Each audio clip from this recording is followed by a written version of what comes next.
मिली शाय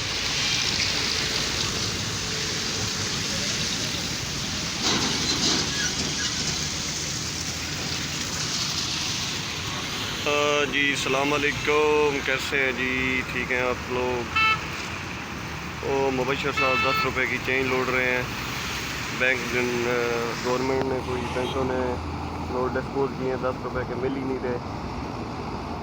पाकिस्तान में रोले ख़त्म ही नहीं होते जी।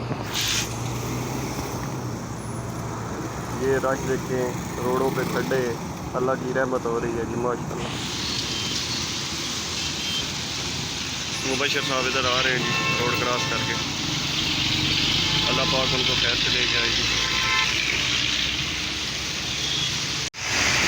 ये ले जी, कुछ देर बाद फिर हम ये शेल पंप पे आए हैं। अभी यहाँ से चेंज पता करनी है, वहाँ से अल्हम्दुलिल्लाह 6 कापियाँ मिली हैं। और ये आप सी चौक इस्लामाबाद का रश देखें,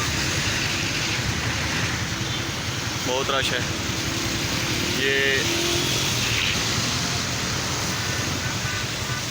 इधर से मेरे ख्याल से नहीं मिली, आगे की चेक करते हैं। मुबशर साहब वापस आ रहे हैं।